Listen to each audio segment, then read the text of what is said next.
Committee on Agriculture to order. We always start with the saying of the pledge. I've got a guest here, Bodie James from Barron County. He's going to lead us in the Pledge of Allegiance. So everybody please stand.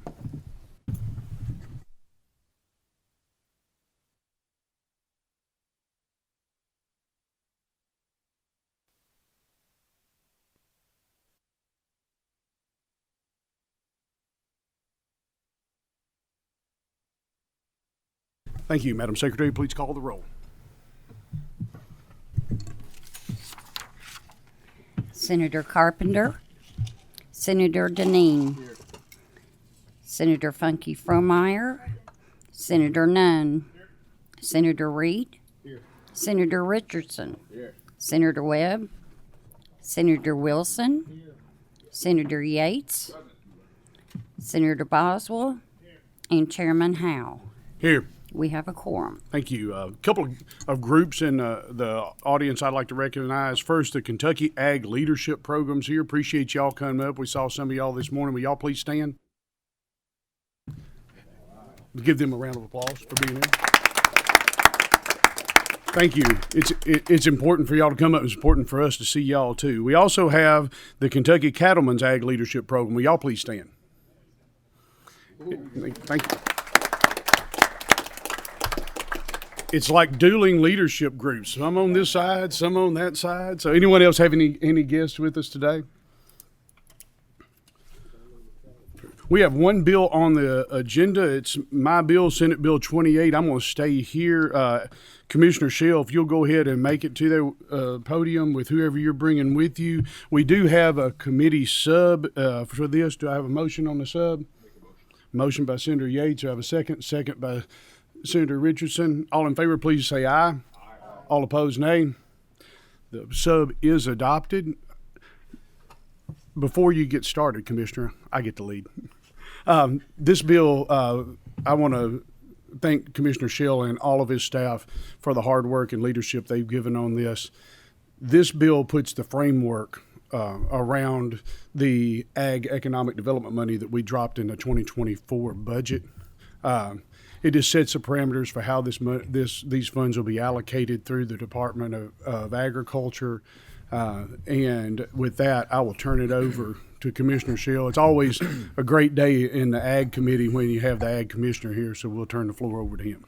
Thank you, Mr. Chairman, and thank you, committee members. It was, Brandon doesn't really need to be up here, but I figured it'd be bad if I didn't bring him up here and let him sit with me since I know all of you all miss him. I know you're new to the legislature and the legislative process, but Please introduce yourself for the record. I appreciate that. You just make sure I don't mess up too bad, Mr. Chairman.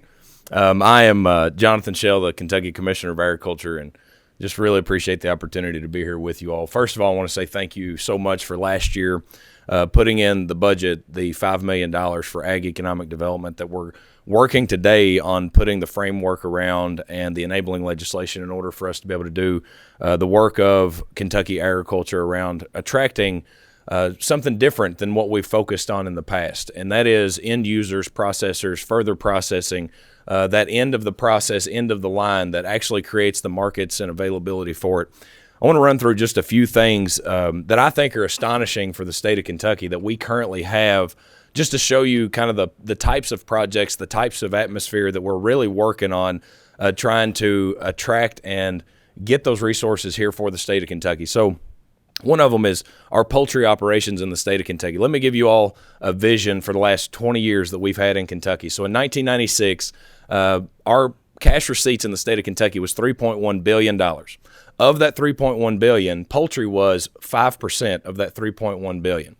Because of processing, because of the companies like Tyson, Pilgrims, Purdue, and others that have located and expanded in this state, we now have a cash receipts of $8.3 billion as of the last report from Dr. Snell. Of that 8.3, poultry is now 25% of the total of that cash receipt. We now have about 5 major processing facilities in the state of Kentucky around poultry. Each of those facilities process 1.3 million chickens or more a week. And I'll repeat that. They process 1.3 million chickens or more a week in those facilities that are Kentucky grown and in this region of the country that go directly into those facilities for being able to get into the food supply system that we have in America and also for trade purposes. When you think about that facility, those are 12 to 1,400 jobs in each one of those facilities and communities across the state, from Clinton County to Ohio County to Henderson County and beyond. Those facilities not only have those jobs that are there directly created at those facilities, but you're talking hundreds of farmers that are supplying those poultry birds to those facilities to be processed, and then the corn markets that are associated with it. In Kentucky, 30% of the corn that we have goes to our poultry operations in the state of Kentucky. 30% of the total production of corn goes to poultry. We also have companies like JBS in Louisville, processors, 10,500 hogs a day they process at that facility. That is insurmountable for anything that we have in Kentucky. There's no better assets that we have than these large processors that are here in helping attain profitability and future legacy leaving opportunities for our farmers in the state. Senator Richardson, in Hopkinsville, we have the Hopkinsville Elevator. $750 million business that's there. It only has 168 jobs associated with it, but there's 3,800 farmers that supply corn from this area of Kentucky all the way down through a little bit of northern Tennessee. When you talk about the impact that's made because of these processors being there, because of further processing, in Hopkinsville we also have our Seymour Mill and Crustees, those companies that are milling wheat in order to sell that into the open market to help breed a lot of the proteins that we have in this country. Those are the types of facilities that we're talking about, having a leg up and an opportunity to be able to help attract them in a more vigorous way. Our Economic Development Cabinet does a great job. I'm not here today and will not be anywhere trying to take anything away from them and the work that they're doing. Secretary Noel and myself and his entire team work very well together. We communicate nearly daily on different projects that are coming in, but we feel like we can focus and help focus more on agriculture investment in this state from a processing and further processing opportunity, being able to have these types of funds available for investment and incentives to be able to work with our Economic Development Cabinet, our local economic developers, in order to really attract and attain these things. The reason that we've created this division of the Department of Agriculture is really to identify, convene, and incentivize for these businesses to come in. So Jacob Estes, as you all know, is now my Economic Development Director for the Department of Ag. He's been there a little bit less than 6 months, and every single day we work on how do we identify the holes in the marketplace for agriculture across the state, whether it's in our grain markets, our livestock markets, our vegetable production, and everything in between, to be able to help call and attract businesses here. We're not waiting in Kentucky agriculture anymore for the investments that just happen to come to Kentucky. We are working on going and receiving and getting and identifying those companies and the holes in the marketplace so that we can help convene the right people together, and then we can help incentivize them to make sure that they're here. So that's what this bill does, is putting around that framework in order to have a legitimacy to this and a legitimacy to the process of economic development around agriculture beyond what we've done in the past, of going beyond where we currently are in agriculture and moving into this 21st century and how it goes through agri-technology and other things that are coming down the pike. I think we have an amazing opportunity. We're at the precipice of amazing things for Kentucky agriculture because of the work and the foundation that we're laying around economic development, around food as medicine, around looking at all the things that we're trying to accomplish around our ag education programs and others.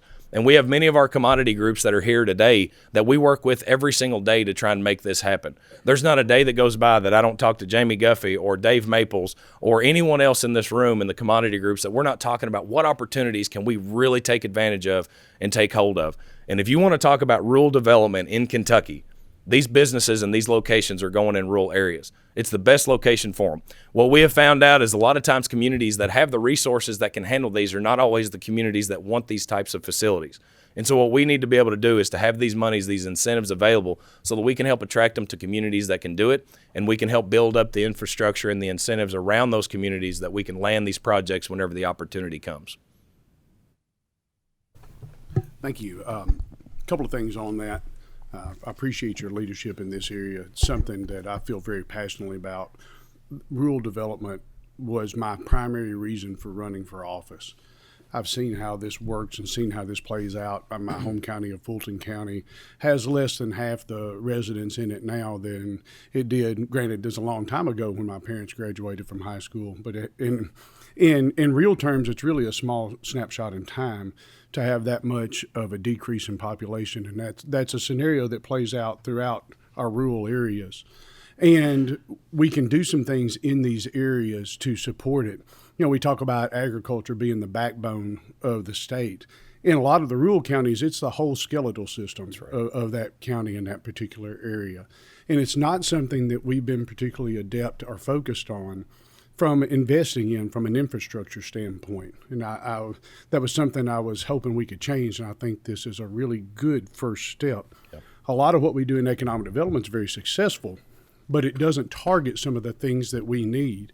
We can't put 1,000 employee plant in Fulton County because we only got 6,000 people. The economics don't work. Functionally, it doesn't work.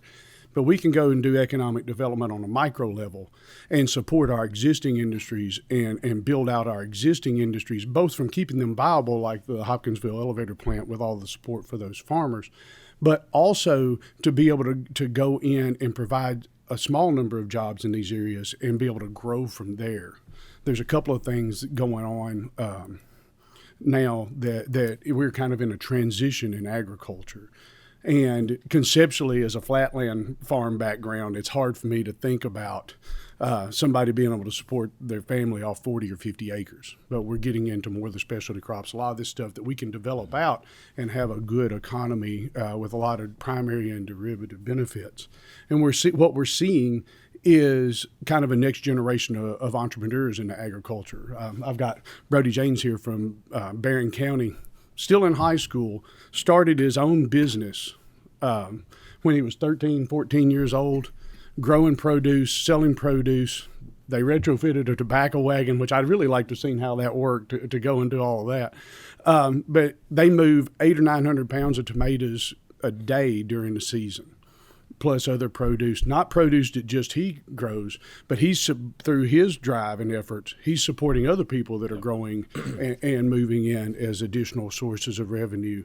And that's a micro project that can grow in all of these communities. We have one of those in Callaway County now with a family that put in a green bean processing plant and started growing green beans in there. And we have a lot of soybeans in Callaway County, but it's a new move to go into green beans. But they've had some initial success as we can grow into things like that. Not only can we support our ag producers, but we can also grow jobs on a micro level with people working in these processing plants. This is a great opportunity to do that. Some of the things that we put into this bill around the framework is to try to build in some metrics to show what we're accomplishing, from return on investment metrics and the ability to go in and recapture some of this money from clawback for programs that aren't successful. We'll go into this.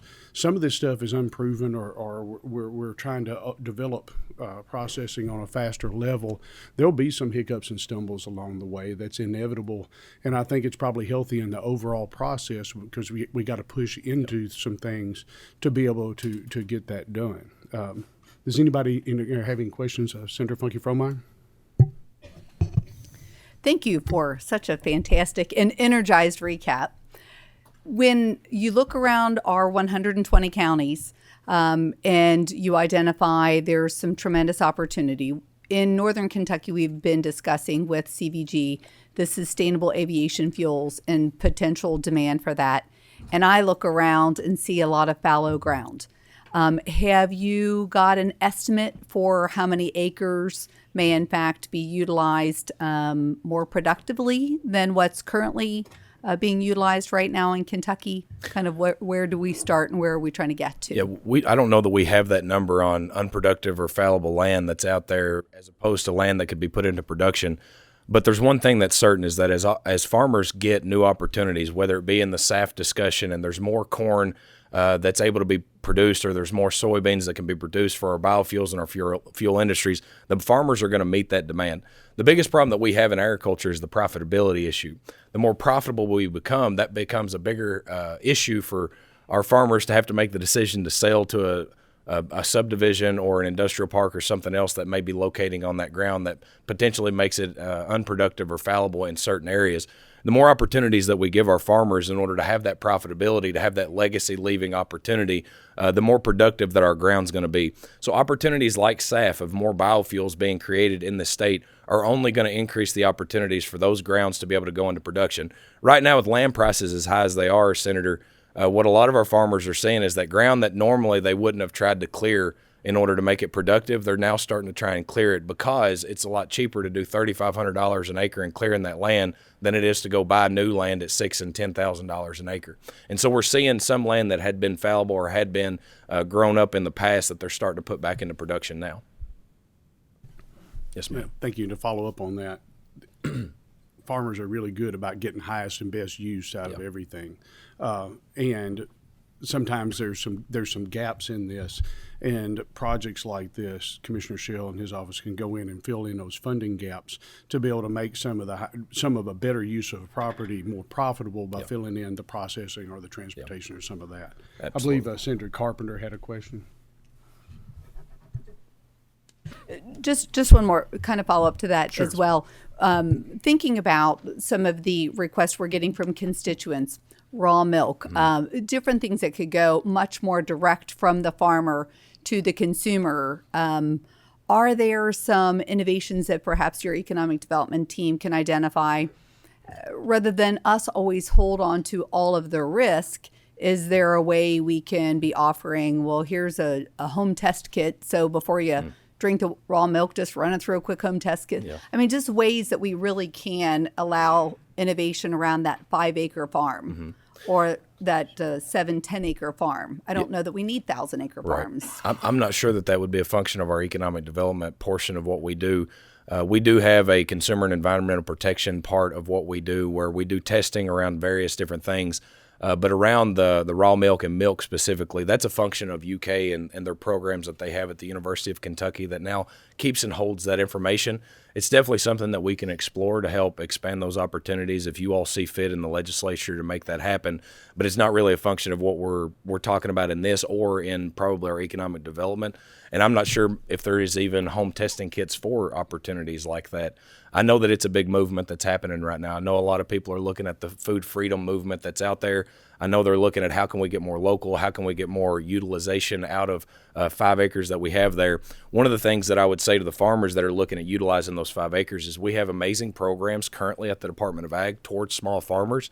We have our Kentucky Proud program, our buy local programs. We have our KOAP dollars, our CAPE funding that we get in all local communities to try and help build those. And there's other programs that we work on through Food is Medicine, working with local hospitals.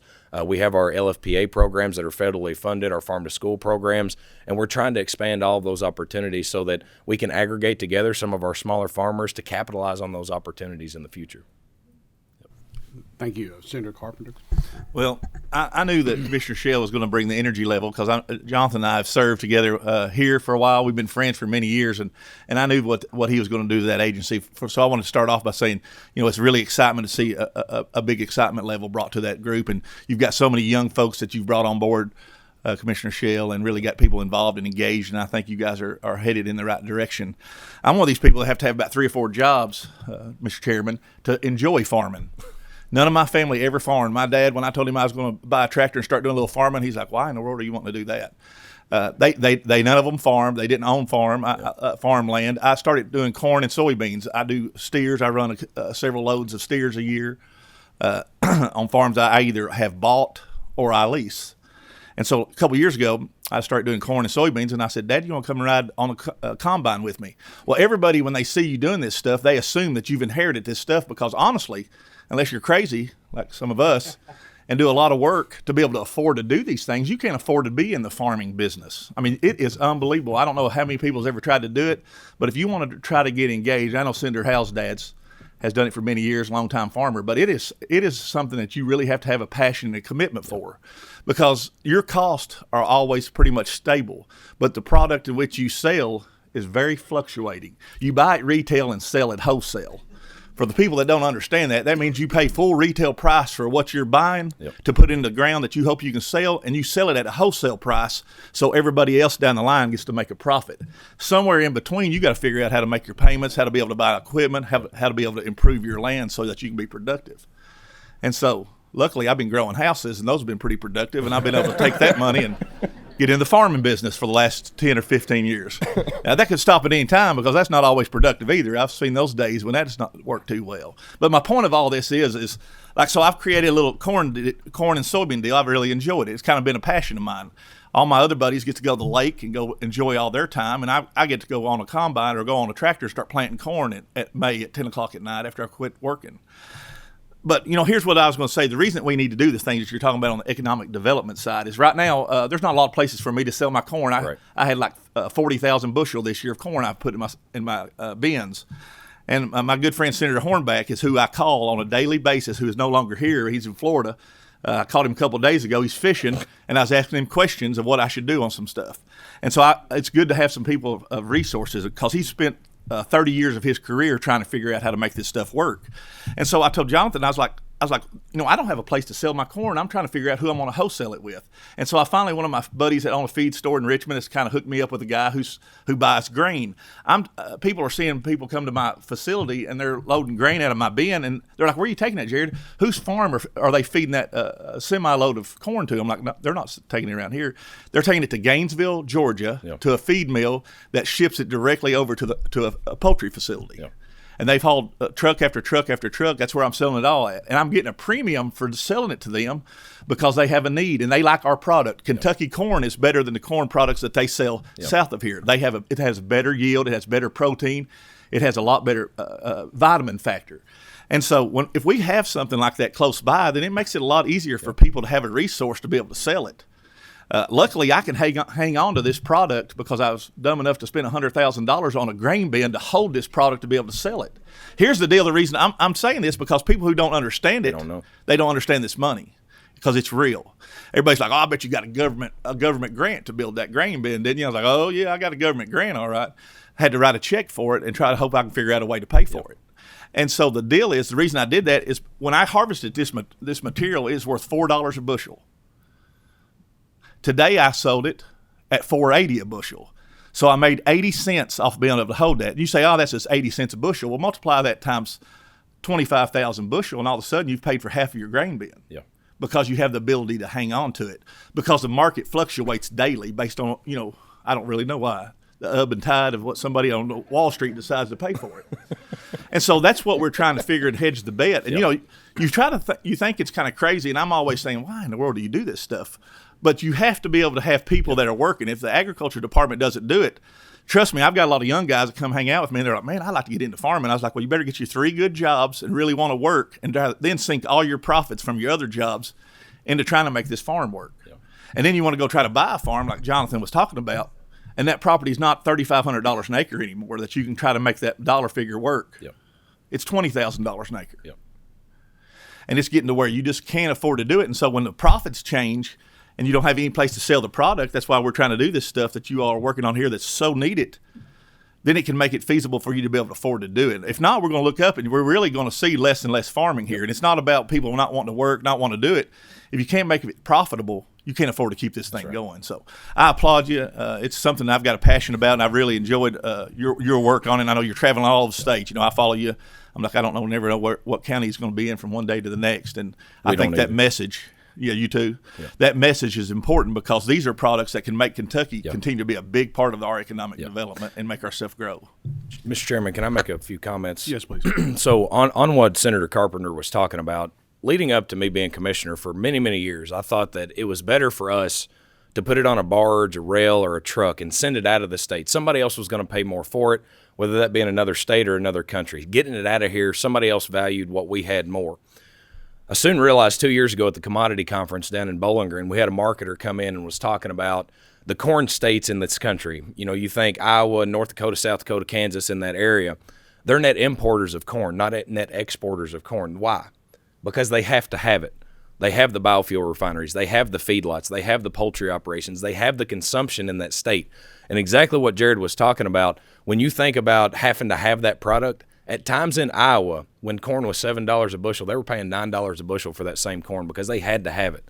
That's what we're trying to accomplish here with this fund, with these monies, with the investment that we're making in economic development around agriculture, is creating an opportunity to have businesses locate to Kentucky that have to have these products so that they're paying for it in a premium way, to increase the basis points on our grain operations, to have opportunities for our farmers to be able to feed out their cattle in a more meaningful way, to be able to get them to a processor in a quicker, meaningful fashion, in order to get our poultry farmers to where that they're increasing their operations and consuming more of these products.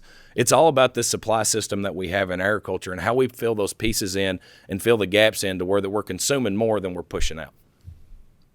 Yeah, thank you to Senator Carpenter's point. We could be making the feed in the Richmond area and trucking the feed down to Gainesville, Georgia to feed poultry and harvesting out the jobs and the additional economic impact for our areas as well. Senator Wilson. Thank you, Mr. Chairman. And thank you, Commissioner Shell. I had the privilege of serving with you as well. Yes, good friend, and glad to see you here and glad to see you in the position you're in. Thank you. Of course, I'm like Senator Carpenter's dad because I have a son that farms, and he farms in the Mississippi Delta. Yeah. And I remember when he had a business, he started out with a pickup truck and a lawnmower and parlayed that into a couple of teams, and then he bought a grasshopper dealership. And then in the midst of that, where he's making money, he started buying land. And I said, "What are you doing?" He said, "Oh, they're not making any more of it, Dad." And I said, "I understand that." And then he turned around, bought another 125 acres and a tractor. And I said, "Listen, hey, what are you doing?" He said, "Well, Dad," he said, "I think I want a farm." I said, "Are you nuts?" And sure enough, over time, he has farmed. He's farmed up to 4,000 acres at a time and literally lost his shirt doing that. Couldn't find help. Yeah. It's really hard. This last crop that he had all beans. And he owns about 1,800 acres now. But he's also gone into, he has 2 different restaurants that he does. And he has rental properties. And those all subsidize his farming operation, just like Senator Carpenter was talking about, because his bean crop lost money this year. Yeah. And he couldn't, if he had to rely on that, he couldn't afford to farm. Yeah. And so we've had many conversations about it. And I appreciate this bill because there are many ways that this has worked in our community. Mm-hmm. We have Kenny's Farmhouse Cheese that's up in Barron County. I know many people maybe have had his cheese. We used to go to church together. And then also Cheney's Dairy Barn that does ice cream. Many ways to utilize milk and make money on it. We have some other things. We have chicken houses. We have recently a bacon plant that went in our Trans Park. When I toured it, I was hoping to get some bacon, but they didn't have any at that time. When I toured it, I got bacon. You did? Yeah. Well, that's because of who you bacon, are. I think. Maybe you can get one for me. I'm just teasing. But we have one of the largest hog production facilities down there in our district, too, as well. So farming is really something. I think that, the trouble my son has with his restaurants is the price of beef and being able to buy because it's a steakhouse. Mm-hmm. And I'm just wondering, with all being the number one supplier of these feeder calves east of the Mississippi River, there are independent cattlemen I know that are raising and doing their own meat. What's the chances of being able to get a beef processing plant here in Kentucky? Senator, thank you for that question. And it is something that we desperately want here in the state. It's something that we are every single day working on. How do we put the pieces together to make that happen? I think another step that's in between us getting a processor here in the state is proving that we can feed the cattle to supply that market. We send 90% of the cattle, if not more, from Kentucky on our background operations west to get fed, and then they get sent back east as burgers and steaks.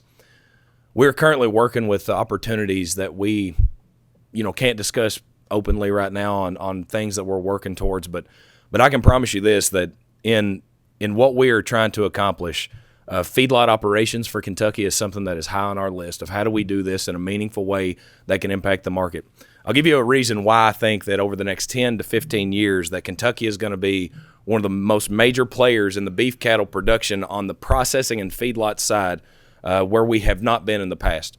When you look at the West and the Midwest, they've always been there because that's where the commodity has been grown for your corn and beans and your feedstock to be able to feed those cattle in an easy fashion. That's where they put the processors because of that. Now we're finding that water is an issue in the West and the Midwest. we're finding that people are a problem in the West and the Midwest. They don't have the populations in order to get the workforce involved. They don't have the water. And a lot of regulations and strict restrictions are being put on. In Colorado this year, they had a ballot initiative that was going to ban slaughterhouses in Colorado, in Denver. And so when you look at the political pressures that are happening out in some of those western states, when you look at the pressures around water, being able to have that availability, and you look at the people, what you're going to see over the next 10 to 15 years is a shift dramatically in our processing and especially in our beef cattle operations, that if we can prove that we can feed cattle here in a meaningful way, hundreds of thousands a head, not 10, not 20, not 1,000 at a time, then I think we've got an opportunity not only to get those feedlots here in Kentucky, but to also get processing associated with it for a meaningful opportunity for the state. We're diligently working on that every single day. If we don't get it, it ain't because we don't try, it's just because it can't happen. And we're working on it every single day. And I promise you that funds like this bill, will directly impact our ability to be able to attract them to us. Thank you. Thank you. We've had a motion saying we do have a couple more questions on this. I'm going to hold the motion for now and go to Senator Boswell. Thank you, Mr. Chairman. Well, I had the pleasure last night of being with Commissioner Shell in Hancock County, and he truly is an Energizer bunny. And at the end of that meeting last night, he had to leave, but he said, "I'll see you tomorrow morning in Frankfort at the Kentucky Proud breakfast." I said, "You won't be seeing me at 7 o'clock in the morning." So I had to go home and drive up early this morning, which I did. I'm also involved in farming and flatland farming, mostly corn, soybeans, wheat. I've experimented with canola, buckwheat, other small crops to try to see how they would do. And so I'm excited about what we're doing here with agriculture. And so I'm looking forward, though, to seeing we'll be having you'll be giving an interim report, I think, in November of 25. I'm looking forward to seeing, because I am on A&R, and we do have to, as we all are concerned about how this money will be spent. So we're looking forward to that report. So thank you for what you're doing. Yes, sir. Thank you, Senator. Thank you. We have time for one last question. Senator Webb. Thank you, Mr. Chairman, and thank you, Commissioner. And I want to apologize for being late. The leadership group, particularly, I was in the mountains yesterday, and my district gets flooded a little later than everybody else. But so I came in a little late, and I apologize. But I'm tickled to death to see this bill for many reasons. I think it dovetails nicely with what we already have on the tobacco settlement funds and the cooperation that we have. This is the next level of that. And I just don't want to lose another opportunity like we did a couple years ago to a Midwestern state when we're just as well suited. And as a beef producer, I appreciate your efforts in trying processing and feedlots and that kind of thing, because I got friends in Oklahoma, the drought cycles and other things like that. And it's we're well suited to proceed and progress in this. So you have our full support on this initiative, and I wish we would have had it, coulda, woulda, shoulda 5 or 10 years ago. And I also want to thank you for hosting Secretary Rollins, the new USDA Secretary in Louisville. I think that relationship's going to be, I'm a horse girl, but anyway, I think that's going to be very beneficial to our standing nationally on some of these issues. So thank you for that too. Thank you, Mr. Chairman. Mr. Chairman, if I could, real quick. Senator Webb, I know also that one of the biggest passion points that you have is making sure that Eastern Kentucky is taken care of in all the things that we do. And I am proud of the work that Brandon has been doing at KOAP, and I know he gives you a report every single month on the things that are going on. We try to highlight those opportunities that we're trying to help facilitate. But I do want to make sure that I say this about these funds, is that there is agriculture in Eastern Kentucky, and there's a big agriculture sector there, especially around our cattle industry. And any opportunity that we have in farming around our cattle industry, Eastern Kentucky and Central Kentucky has to be one of the major players that we have involved in that. And it's just a matter of where the opportunity locates and how we're able to do that. And I think through some of the conversations that we're having, Eastern Kentucky has been a place that has surprised me, Jacob. I think that you would be surprised as well how intrigued people are about opportunities that we may be able to have there. And so I just appreciate your focus and your effort that you've put on it for many years of trying to highlight what agriculture is in Eastern Kentucky, because people don't think about it a lot, about what's actually there, but we've got some opportunities I think we can capitalize on. Well, and I just want to thank you for your presence in East Kentucky and your team's presence in East Kentucky and the encouragement and that we get. My people, we're population-wise the most impacted with the tobacco. Yep. Buyout and whatnot. And sometimes it's hard for them to ask for help or to take advantage of what's available. So the educational outreach and your presence has just been very beneficial, and we thank you for that too. Thank you. Thank you.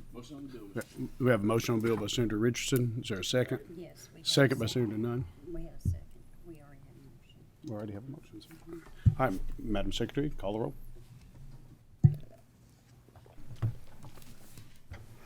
Senator Boswell. Aye. Senator Carpenter. Aye. Senator Deneen. Aye. Senator Funky Fromeyer. Senator Nunn. Aye. Senator Reed. Senator Richardson. Sorry. You want to explain your vote? Yes, sir. Proceed. Thanks, Mr. Chairman. As we all know, agriculture is economic development, as you said many times, Mr. Commissioner, and I like to vote aye. And I'm just glad to hear I'm not the only one in this room who has to have 3 jobs to support a farming habit. But as a reminder, the 1% feeds the 99 in our country, and I hope that this bill will help our farmers become more profitable. And so, again, I vote aye. Thank you. Thank you. Thank you, Mr. Chairman. And Senator Richard. Yeah. Senator Webb. Aye. Senator Wilson. Aye. Senator Yates. Aye. And Chairman Howe. Aye. Passes unanimously. Thank you for all of your hard work on this. And remember, a few years from now, when you see an application come across from the barefoot farmer down in Barron County, that you met him here first. That's great. Thank you, Mr. Chairman. Thank you, members of the committee, and we will try our best to make you proud of the vote that you've made today. Thank you so much. Thank you. No further business. Do I have a motion to adjourn? So moved.